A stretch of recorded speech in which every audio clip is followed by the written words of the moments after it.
This is Blair Durham with Black Wall Street Today, your media hub for all things Black business and related news, strategy, and events. Greetings. All right, friends and family, if we can get everyone's attention, we're getting ready to move into some of the special highlights of the evening. As we turn it over to the president who needs no introduction, the reason that we're all here and doing well, the reason why Hampton Roads is blossoming in our area of Black excellence. Friends and family, ladies and gentlemen, everyone in the room, let's give it up for President Blair Durham.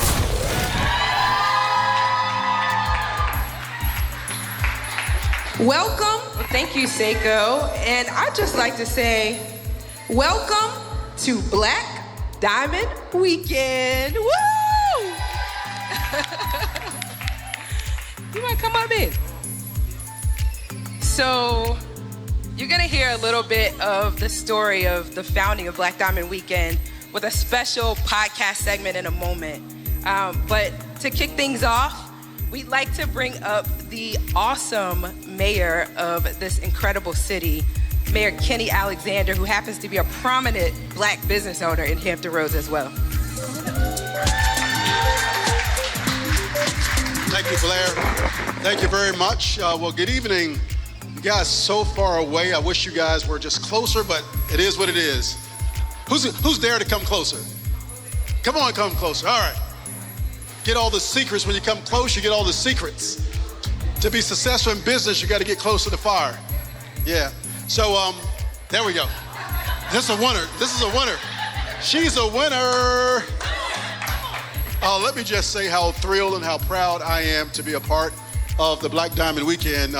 Many thanks to Blair Durham, who is one of our stars in the city. We rely on Blair for her wisdom and her support, and more importantly, for her encouragement for me and my council as we continue to shape Norfolk to be the most inclusive, the most diverse, and the most equitable city, not only in Virginia, but in the world. Norfolk is open for business, and we're open to do business with everyone. I see so many sponsors here. I won't call them out, but I see you, Dominion. And I see and some of our banks. But to the sponsors and to the supporters and the volunteers, thank you for supporting Black brand as well as the Black Diamond Weekend. You know, being in business is tough. Being an African American in business is tougher. And the reason it's tough is because when you do economic development, there are 5 things that must align. 1, you got to have the land or the space. There must be some land or space, unless you're going to be a part of the gig economy and do virtual, but that's all well and good, but you need an address. Brick and mortar is important, but in this economy, the shared economy is fine, but land. Number 2, you need the entrepreneur spirit, and I know a lot of you have that entrepreneur spirit. You have an idea, you have a mission, you have a goal, you have a purpose. Number 3, you have to have talent. You have the talent, and there have to be other talented people in your organization. Number 4, which is a big one, is called capital. Capital is one of the reasons that a lot of our businesses don't start or don't scale in the first place. And finally, you need to have a city, a regulatory framework, a legislative framework, a city that's open for business. Number 5, I can answer. Norfolk is open, and we're ready to do business with each and every last one of you. You have the entrepreneur spirit. There are resources here. There's support here. There's mentorship here. And so I'm proud. I'm happy. I'm delighted that you're here. You belong in Norfolk. You belong in Hampton Roads. If we can do business together, let's do it. So again, on behalf of a very grateful city, I see you. Your voices, your ideas, your concepts, your thoughts are welcome here in the city of Norfolk. So Blair, thank you. Keep on keeping on. Keep on keeping on, and don't give up, don't quit. Quit and failure is not an option when it comes to us. As a people, we are resilient as a people. through many dangers and toils and snares, we as a people have already come. Our ancestors already paid the price. So all we have to do is walk upright and not play second to anybody or anything, because we're the head and not the tail. We're first and not last. We're the beginning and not the end. Thank you. God bless you. Enjoy Black Diamond Weekend.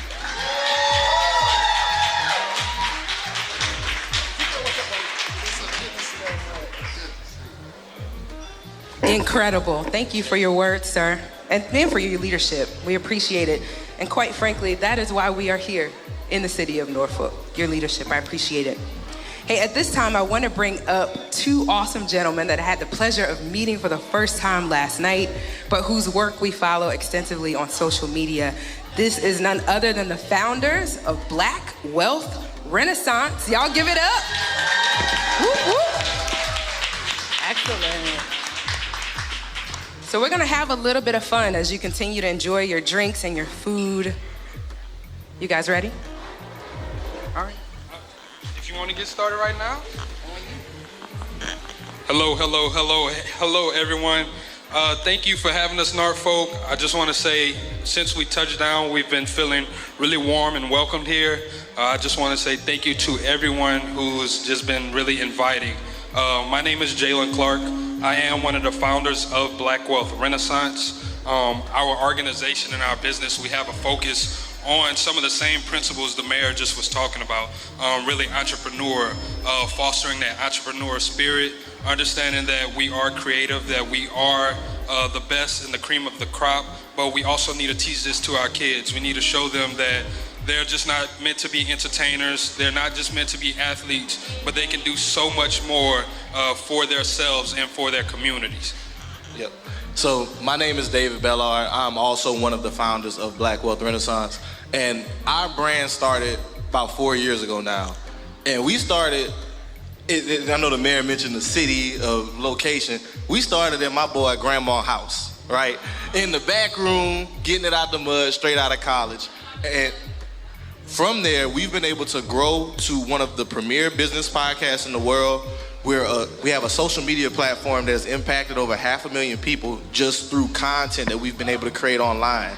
And we've been able to create a six-figure business from leveraging the podcasting industry and growing in this industry. So before we get into a few other things, we just want to kind of talk about the podcast industry and let you know about the opportunity and how you can start growing and scaling your own podcast. Because we started the podcast itself in March of 2019. And now we're on the Revolt Podcast Network.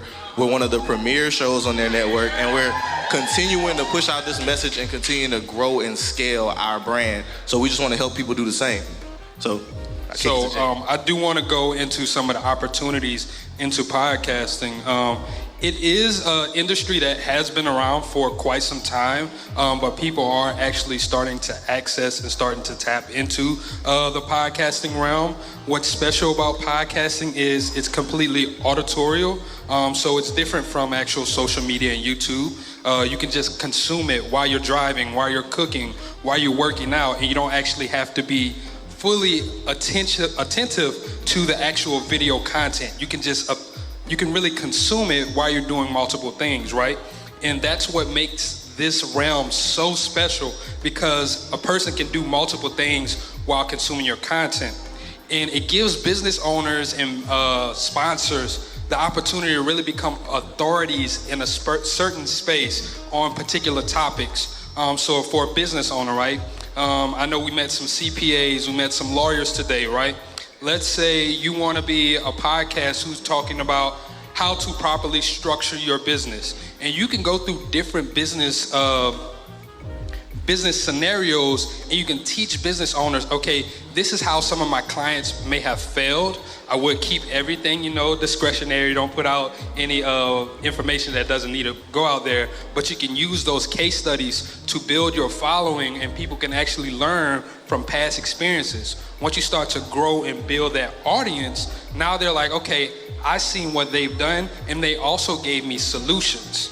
On the sponsorship side, you can actually sponsor or create a segment with someone who's already established in the podcasting realm. And one of the things that's really cool about podcasting, if you are an advertiser, is if someone's listening to a podcast, they listen to, majority of the listeners, 65% of the listenerships listen to the full show. Think of that compared to Instagram, where you're scrolling every 3 seconds, you're on someone else's page. You have that listener's ear for 30 minutes, an hour and a half, and 65% of your listenerships are going to consume the full episode. So if you're an advertiser, that's really powerful, because now you're able to get in front of really engaged and really active consumers. And just to add to that, right, when it comes to the podcasting, because it's such an intimate form, think about it, like he mentioned Instagram, think about it versus music. You may listen to a song, you may stream a song 10 times, and it's 2-3 minutes long. Think about the benefit for this for advertisers, where this is something that somebody's going to listen to for over an hour because they're going to gain some valuable information, or they're going to be entertained. There are different ways that you can go about creating your podcast, and it can serve different purposes. But at the end of the day, when we're talking about growing, scaling, and monetizing, the monetization part is what a lot of people want to get to with podcasting. And monetization comes from a few different realms, right? You're talking about advertising. You're talking about product placement. You're talking about actually creating segments, as Jalen mentioned, where you can mention a brand. You can get sponsors on your podcast and do live reads. And I like to bring it back, because people think that you need to have one of the biggest shows in the world to have advertisers and sponsors. But in order for your podcast to be considered a top 1% podcast, how many listeners do you think you need to have? You'd be surprised. It's like 300? It's 300 listeners. 300 listeners per episode. 300 listeners per episode. Of all the podcasts in the world, the reason these numbers are the way they are, this is a blue ocean, guys. There's so much opportunity here because so many people start something, they make a couple episodes, oh man, ain't nobody listening, and then they put it down and they want to do it no more. But you have to be focused on continuing to provide value to people and adding value in that way. Now, whenever we're talking about growing a podcast, there are several ways that you can actually market yourself. For us, it's a bit different than a lot of people. We started on social media, so our podcast became an extension of our social media profile. At the time, we already had organic marketing. We had over 20,000 followers. But what we noticed is social media doesn't necessarily always convert to actual listenership. So one of the best ways that you can start growing your listenership is through cross collaborations with people who have their own brands and businesses. Everybody loves to talk about themselves. Can we agree on that? Everybody loves talking about themselves. So whenever there's somebody that's doing something that's making motions and making waves, you can get this person on your podcast easier than it would be if you would DM them or call, try to be like, hey, can I pick your brain? Nah, I'm not really interested in that. But would you be on my podcast is a completely different value add, because now you're giving them an opportunity to expose their message and immortalize their message for people, because this is something that anybody can listen to on their own time in perpetuity. So people will gladly join your podcast and they'll promote it for you with their own audience, with their own platform. If they got an email list, they'll send it to them. If they have their own social media profile, they're gonna tell people. And what that does is amplify your message and start to get you out there. Now, there are other ways that you can continue to grow. Obviously, you can do paid marketing. I'm a big proponent of things like this, where you go out and you talk to people. Word of mouth is the best marketing. At the end of the day, you tell people about your podcast, you tell them about what your mission and your message is, and it will people will gravitate toward things that add value. Our mission and our message with Black Wealth Renaissance is we want to normalize black wealth and provide people with resources to attain and maintain wealth in our community. So that message, that mission in itself is something that people can buy into. So whenever you're talking about building and growing a podcast, that's one of the things I want people to consider is what is your mission, message, and purpose behind it? And also, I would just want to get into some of the money that can be made in the podcast. The podcast industry is a $14.8 billion industry. $14.8 billion industry. And there are other ways for you to make money besides just being behind the mic. A lot of times people might think that, I need to start the show to actually make money. But I want to give you some non-behind the mic roles that you can do and start to support a podcast. There's audio editing. You can become an audio editor because the talent, they don't have enough time to actually go ahead and do the editing and worry about curating the content, getting guests. Another thing is post-production, right? If that podcast is a video-enabled podcast, they're going to be actually needing post-production. So they might have blemishes, they might have things that's happening during the podcast that they're going to need edited. You can be an audio technician. So during the podcast, you can have a setup like this where you're making sure that the levels are correct. You're making sure that there's no interference, that all the guests are coming through correctly. There's also fact checkers. So if you're having a podcast where you're giving people a lot of information, you can go through and you can be a fact checker. You can be a scripter. You can write out a show. Because people think of podcasts as simply interviews, and that's not true. There's so many forms of podcasting. There's dialogues, there's very theatrical style podcasts where you can dramatize it, right? And instead of just having a visual, you can have an actual theatrical podcast where you go through and give people a play. There's also the marketing side, right? So once again, as David stated, you need marketers to get your podcast to keep on growing. So you can become a marketer for them. If you have a marketing firm already, that could be something that you add on as a service. Understanding, hey, there's so much more to this industry, right? And then one of the last things that I kind of want to get into is understanding that it is a blue ocean. I want to give you guys some numbers to leave with. In the podcast industry, there's 2.4 million active podcasts, right? How many active YouTube channels do you think there are? You can say it louder. There's 38 million YouTube channels. 2.4 million compared to 38 million. There's only 66 million podcast episodes total compared to 800 million YouTube channels.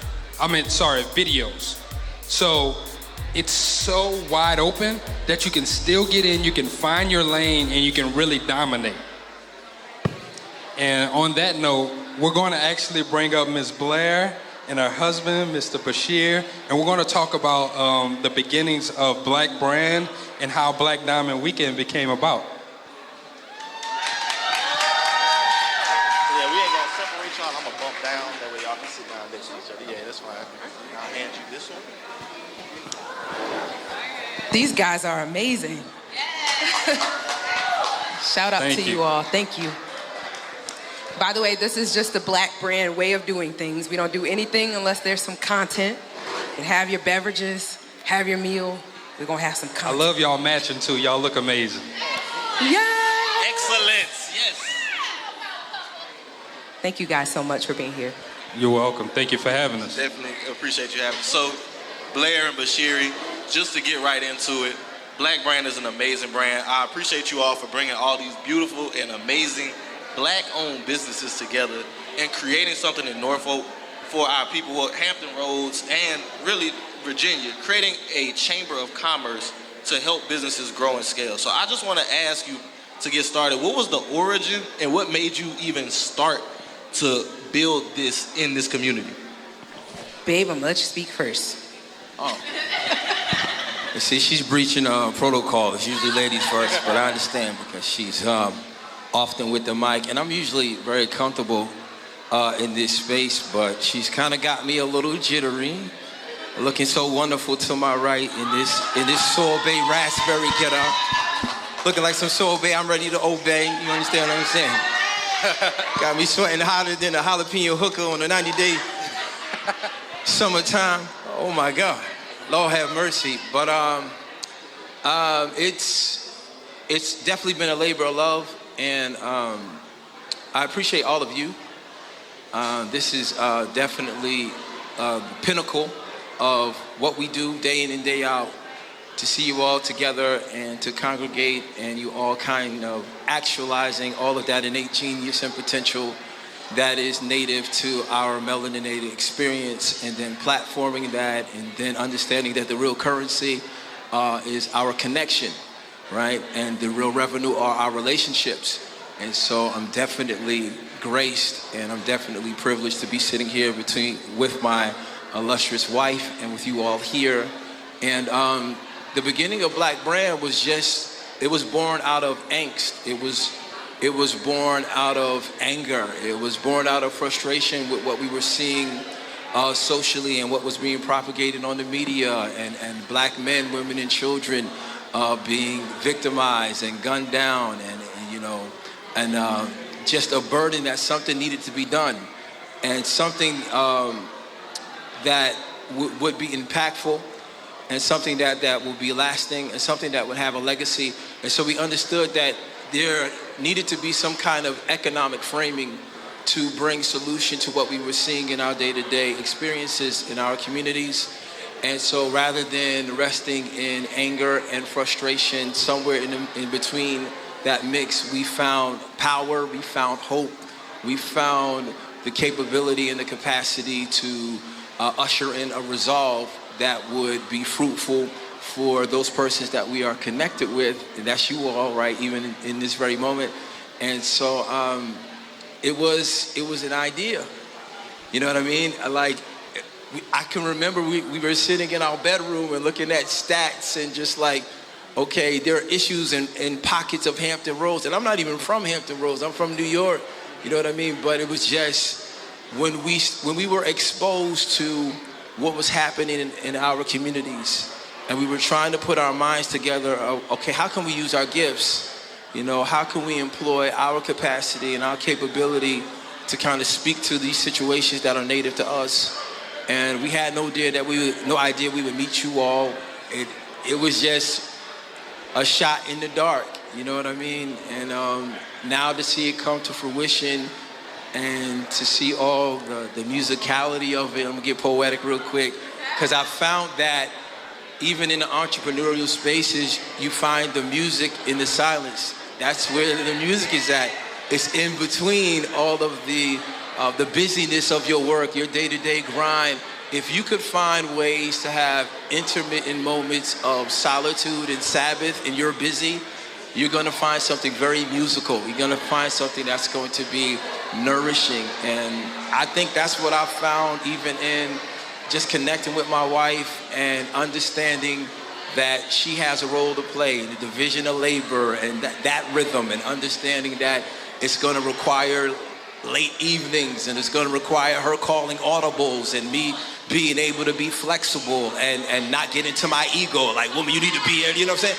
And just understanding at this level, if we can make it work at this level, it's hope for the communal level, and not to make it solely focused on our relationship as husband and wife, but these things are happening coterminously. Like, we just celebrated 7 years, you know what I'm saying, of making it, you know what I mean?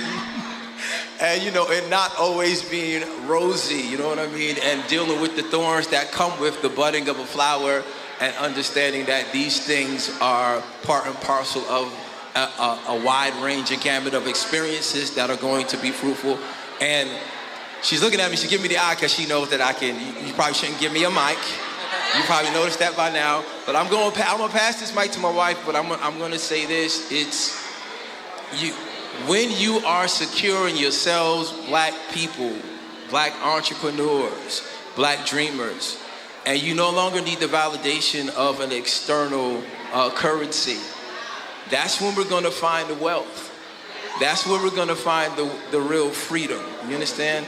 When your voice is valuable to you, and you don't need, the affirmation of external agencies to co-sign what is your innate genius and aptitude. I love you all. I know that you are capable.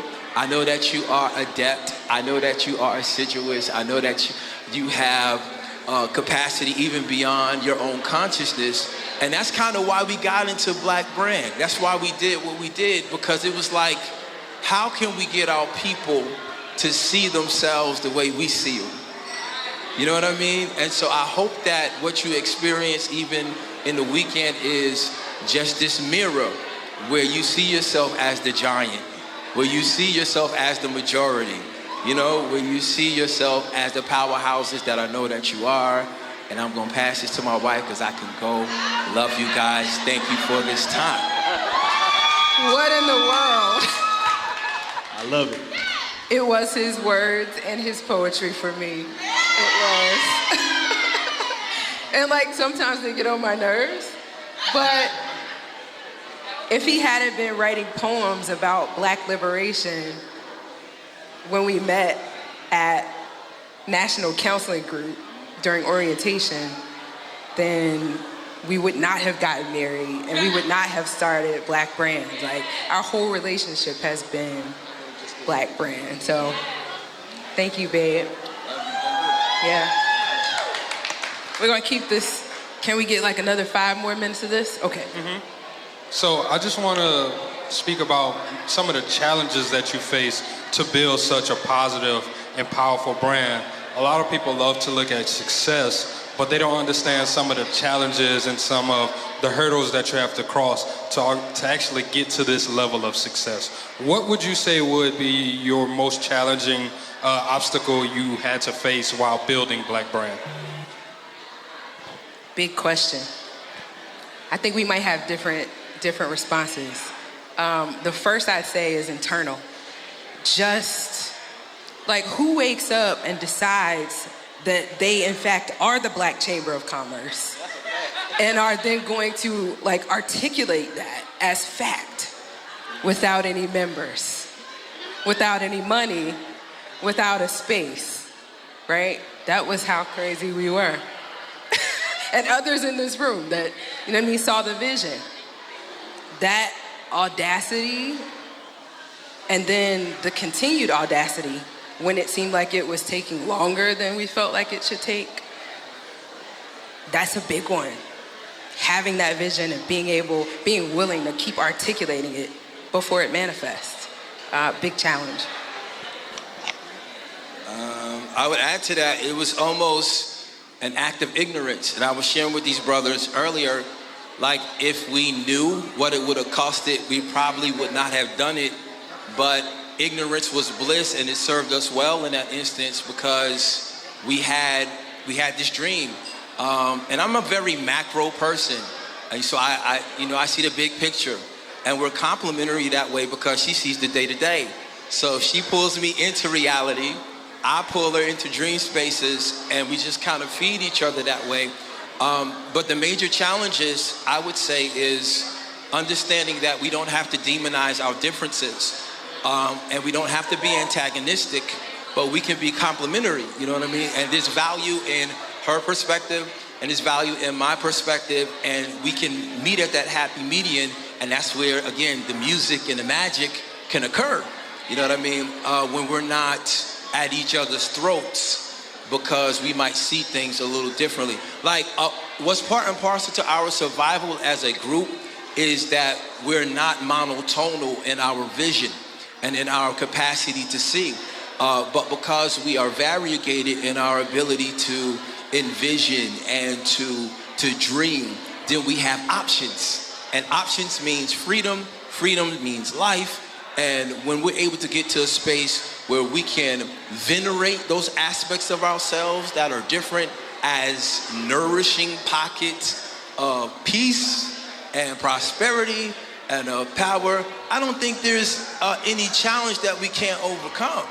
These challenges really become channels of increasing modes of growth and maturation. And so I look at the challenges as seeds. I'm gonna say this, I'm gonna leave it alone. We were on our way back from, where were we? We were at the Nat Turner Museum. And that's when Hurricane Matthew hit. And we had either the stupidity or the audacity to go try to honor the ancestors, right? And how is that connected? Well, we lost a vehicle to Hurricane Matthew, had to total the car. The monies from the totaling of that car became seed money for Black Brand. You know what I'm saying? So I remember my wife, she poked me, right? She poked me. She said, baby, what you gonna do with it? It was $7,500. What you gonna do with that? And she knew I was, in that moment, being practical. Well, we need to get to A to B. She's like, well, I'm thinking A through Z right now. And she told me, like, this money needs to go here. And if I would have denigrated her perspective or called her crazy or called her impractical, we wouldn't be here right now. You know what I mean? So. And we went 4 years without a vehicle behind that? I don't know. Yeah, so what I'm saying is this, like, for every harvest, there's a death. When that seed goes into the ground and it sheds its current iteration of itself, then the roots can take, and expand, and get the nourishment and the nutrients from the Mother Earth. But if you're not willing to die and to sacrifice and to yield yourself to a process that is uncomfortable and something you don't know, you're not gonna get to that space. And I wanna see all of y'all get to that space. So you entrepreneurs who are in a current place of uncertainty and you feel like it's a gamble and you don't wanna risk, we're living proof that even without the current currency, that's manifested tangibly, you have greater value in your capacity and your courageousness and your willingness to step forward anyway and just do it. You know what I mean? Here you go, baby. I mean, there's not much else to say on that. Hey, Bashir. I love it. I love it. With the bars. Y'all said Bashir got the bars, and he does. That is a fact. Hey, I love it. I love it. So I do want to wrap really shortly, but I have to ask you about the B-Force Accelerator, right? So, because that's something that I think is super important, right? Not only did you create your own Chamber of Commerce, but now you created an actual program to help businesses in the area start to grow and scale. So I would like to ask, how do you start your own accelerator program, and how do you get funding for that to actually start helping these businesses grow? Big question. So I gotta say, B-Force Accelerator, 5 years in the making. We started out Black Brand Business Institute. We were trying to figure out, like, how can we create something robust enough? Oh, he's telling us to wrap up. Okay. That could actually certify Black-owned businesses. And how could we afford to pay Black-owned businesses to provide that training to Black-owned businesses? Beating our head against the wall. And I honestly think there was something that changed in the social climate that made it possible from a funding standpoint. It gave me the courage to say, you know what? This is a $500,000 program annually, and we deserve it. And I just went forth and kind of started asking for those dollars. You know what I mean? Because I wanted us to be paid to pay Black business owners to help Black business owners. And that's what we did. So that's the... Love it. We're gonna have to get y'all on the actual podcast so we can continue this conversation further. Y'all give it up one time for the founders of the Black Brand, Mr. Bashiri and Miss Blair Durham.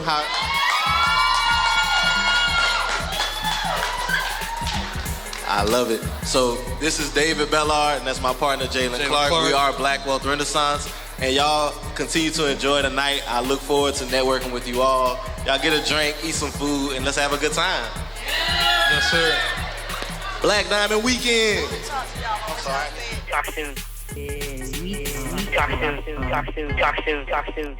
Phenomenal. Stay with us online at Black Wall Street Today on Facebook and Black Wall Street Today on Instagram, and then follow us on Twitter as well at BWS Today. We look forward to talking again next week. Have a wonderful week.